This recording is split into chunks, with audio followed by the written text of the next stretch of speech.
This week in our collective heads, wanna put an old rumor to bed.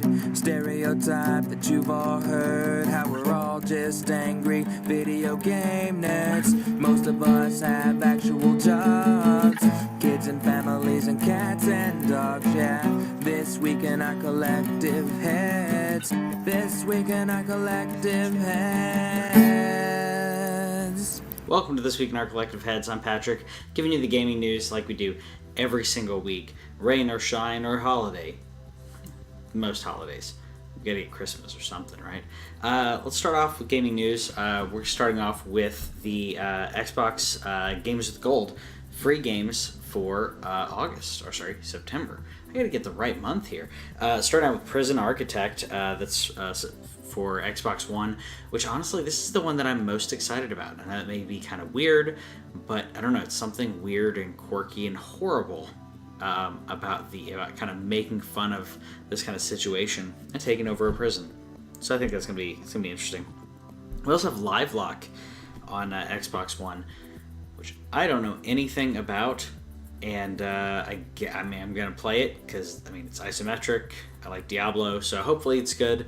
I do hate the misleading graphics when they do one perspective and one type of cinematic level, and then you go to the isometric and you're like, that's not really what this is looking like. Kind of annoys me a little bit. Also got Lego Star Wars 3 Clone Wars, which I'm a huge Lego Star Wars fan. I'm a huge Star Wars fan and Lego fan anyways, but this is one of my favorite Star Wars games, so I'm really excited about that. Favorite Lego game, favorite Star Wars game. Not the favorite, but one of my favorite Star Wars games at least. Also have Monster World from the Sega Vintage Collection that's going to be out on Xbox 360, and I never played this game. I loved my Sega, but I never played this game at all, so should have been on the Master System if I'm not mistaken, so that should make sense why I didn't get to play it. We also got Destiny 2, this is switching gears over to PlayStation. Destiny 2 is going to be free for PlayStation 4, which is great because they need more people to play it because they're bringing out new expansions, and with new expansions they need the players to get back. Also got God of War 3, the remaster, which should be playing right now, but it wasn't. God of War 3, the remaster, which I couldn't find remaster footage that wasn't someone else's gameplay, so apologies there. But I'm a huge fan of God of War, so I'm really glad that I'm getting this. I already have it for the PS4, so this goes into my pile of games I can sell or collect. I don't know. Now that I have a digital copy of it, it kind of is up to you at this point. If you fear the digital takeover and servers being shut down, then keep that physical game.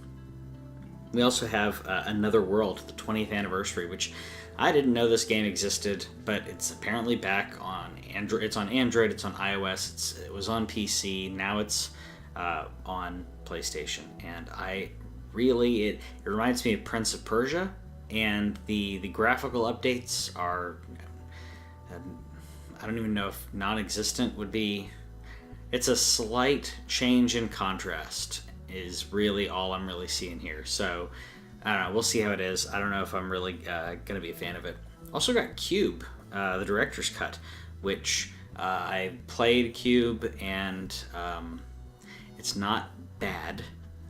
It's not great, but you'll hear more about that in our review of Cube later this month when we do the Games with Gold and PlayStation Plus review. Also got Sparkle 2, so this going under our PS Vita offerings, and Sparkle 2 is another puzzle game that I don't care about though. I'm just I don't know. To me, these get to the point where they're basically iPhone games or Dave & Buster's games, and I don't really care about playing that. I guess it works for Vita, but it's really not worth my time in my opinion. We'll see if it's better than I expect when we do our review, but I don't give it much hope. Also on PS Vita we got Foul Play, which looks fun and quirky. Love the art style, and I know Prison Architect has a very similar art style, but very different game here.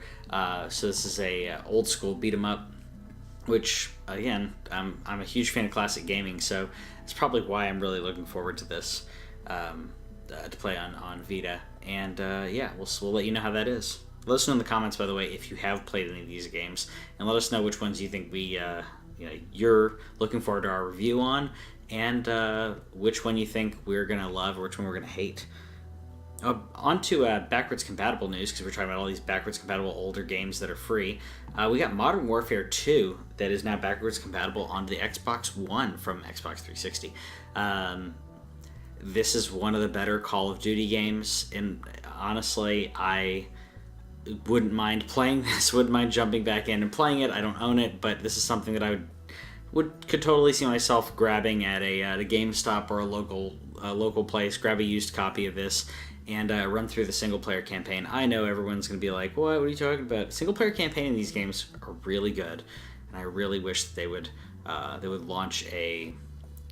Kevin and I have talked about this for a while. Wish they would just give a pass that you can play the single-player campaign for like $20, and not worry about the multiplayer, because that's extra money that these guys are going to get if they launch that type of platform. Because I haven't bought the last three or four Call of Duty games. I've rented them at Redbox for one day. So instead of renting at Redbox, I would have bought it for $20. I honestly would have done that if I could have my own copy of it and it was only single player. I would buy this for $20. On to newer games. The Streets of Rage 4 was announced, and I mean, I know we're talking about like older games, now we're talking about newer games, but this is, it's a new Streets of Rage game. Streets of Rage was a beat 'em up from back in the day, and by back in the day, I mean I guess it would have been when I was in elementary school. Definitely was something my brother played a ton of, but I would have been 6. I don't know. I'll have to look and see when this came out. When the Streets of Rage 2 came out, but fantastic game. I like the art style. I love the way that they're doing this transition here. And I'm contradicting myself from before, but this is them trying to show this new this new view. And when it does go over to the animation and the actual gameplay, it does look obviously jarring in comparison. A little bit. Cell shading does help in this. Here, sorry, I rewound it for just a little bit, because the cell shading does help. It's still the beat 'em up. It's still that 2D beat 'em up style, but I think it's going to work really well. In a bit of news that I don't think anybody, but I don't know, me saw coming, because I totally called this over a year ago. Xbox has announced a subscription plan for their console. Not just Xbox's Gold program or Xbox Game Pass, but a subscription that gets you an Xbox One S or Xbox One X by paying a relatively small monthly fee, similar to what a lot of cell phone companies do nowadays to get a rather pricey object into your hand. Instead of spending $600 to $800 on a phone, they charge you monthly. In this case, Xbox is going to be doing this without interest. You're going to pay for the Xbox games with Gold. You're basically playing every month for the Xbox, for a pass, the Game Pass, games with Gold, Xbox Gold Pass, whatever, multiplayer. You're paying for that every single month, and instead of paying for it all up front, you're paying for it monthly, which is a pretty good deal in my opinion.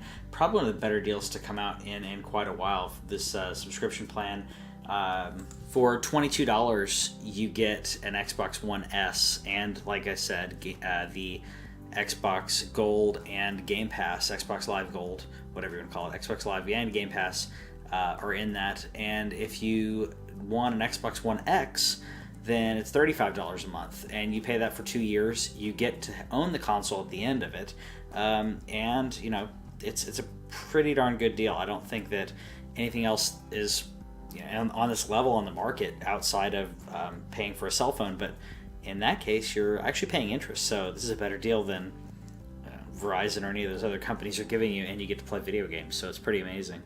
On to some other news. If you are familiar with the PlayStation menu that used to look like this when you're searching, there's been an update that has changed it up a little bit, and now looks a little more modern. Personally, I never had a problem with the previous version where you just pick your letter and you're spelling it out, because really you're doing pretty much the same thing here. It is a little slower, but I think I'm used to things being a little slower on console because I'm not using keyboard. You know, these type of inputs take a little bit longer, so I guess I was already being a little a little forgiving to the interface. But this is totally a leg up and an improvement. But I'm surprised it took so long. It took over 4 years to do that. That's kind of crazy. We got some new Shovel Knight news, though, which we're huge fans of Shovel Knight, if you didn't know. Shovel Knight's last final DLC is actually a multiplayer brawler with different. There's different objectives, but I think this is really cool. It's a really interesting. It's basically 2D Smash Brothers, but they have different objectives you can do. I'm completely oversimplifying it because there are different objectives. The gameplay is not exactly Smash Brothers, but this level really reminds me of Smash Brothers. I'm really, again, another huge fan of Shovel Knight. I love the classic feel, the classic platforming feel of this game. And I think that it lends itself really well to this multiplayer. I'm surprised that we didn't already have something like this, because it lends itself so much to a multiplayer. It reminds me of Joust. I haven't played the multiplayer for Shovel Knight, but looking at it reminds me so much of Joust, because you have a very basic, very simple, straightforward interface, very straightforward platformer, but you can also damage each other. I think it lends itself really well to this type of game, and I'm excited about it. It's unfortunately the final bit of DLC for Shovel Knight, but on to newer and better things for the developers. At least we hope so. We also have Dragalia Lost is coming out actually September 27th, which some people are excited about. I don't mind the gameplay here. I'm not a fan of the chibi art style.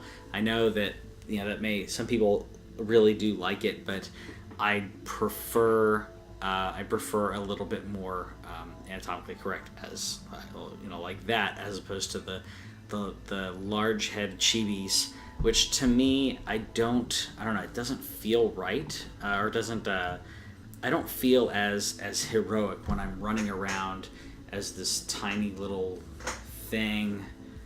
And I guess it makes the monsters look larger. That being said, if that character happens to be that size, that archetype, that shape in a more varied world, I think it's really cool. Playing a goblin or a gnome in World of Warcraft, I think is really cool, because you're playing on the archetype, you're playing on the aesthetic, you're playing on the bonuses that you would have, and advantages of being a smaller character in that type of world. I think that's really interesting. But to me, I don't think that it's really. I don't like the weird, cutesy feel of the chibi RPG stuff. No, nothing against any of the art style or manga or whatever. But I just think it's weird playing in a game like this. It's completely my hang-up, not yours. But I hope you enjoy. I hope you're enjoying the game, or I hope you're looking forward to enjoying the game. Because I know a handful of people who are probably angry and typing at their keyboards very, angrily at me for that. But oh well. So we got a little bit delay on Battlefield 5, which I don't really care about. But Battlefield 5 has been delayed until November. I think that, I don't know if this, no matter what they've said, my personal feeling on this is that they've delayed the game specifically to get it out of September, October, because everything that's dropping in these 2 months, it is making Battlefield 5 look like lesser and lesser of an option, unless you're a giant Battlefield 5 fan. And honestly, those people are going to buy the game no matter when it comes out. It does not matter. But people who are possibly going to pick this game up may or may not pick it up if they're playing, Red Dead Redemption, and to a lesser extent Shadow of the Tomb Raider, and to a greater extent the new Spider-Man game, and the direct competitor Call of Duty. So I think that I think this was a strategic move, and it completely makes sense. You're still going into Christmas season. You're still going into where people will buy more than they usually buy. Either they're gifting to friends, they're gifting to family, they're gifting to themselves because it's Christmas, or there's just a really good deal on Walmart or Amazon or Target or wherever the heck you're going. There may be a really good deal. I'm really looking forward to that. I know this is kind of weird because it's September, but I'm looking forward to those sales because there are a lot of games. I'm picking up Spider-Man. I'm picking it up. I don't care. I'm not going to wait for that. But there are other games that I'm looking at thinking I could wait and see what happens for a Black Friday sale or a Christmas sale, because I may get. I mean, I got. What was it? One year I got WWE, and I got a couple other games. They'd all released within like 2 or 3 months, maybe 2 months of Black Friday, and they were all on sale for $27, and I bought 2 or 3 of them that year. So I'm probably going to do that this year as well. I'm probably going to grab Spider-Man, and then all of Red Dead. Oh, shit, I'm probably going to have to grab Red Dead. I'll probably grab those 2, and then pick up a couple others because they're going to be on sale. And I'm fine with that. So hopefully this goes on sale with the others, and they get a little boost in their purchases and their sales. Purchases on the other side. Hopefully it boosts their sales a little bit and kind of helps. But I think the delay, it's not going to matter for the hardcore people. But some people, the delay may help because they're on a budget and they can't afford to buy 10 games in October because that's how many good games are coming out. But let us know in the comments if you're going to pick up Battlefield 5 and what you think of the chibi art style that I apparently do not like. And let me know in the comments why you think I'm wrong for not liking it in this type of RPG. And we'll talk to you later. Thanks for watching This Week in Our Collective Heads. Subscribe over here and click the bell, and that way you'll know about any new videos that we put up, because we put up a lot of gameplay, a lot of stories from games and stuff like that, and gameplay is down here. Yeah, and you got more editorials and news stuff down here. Check it out.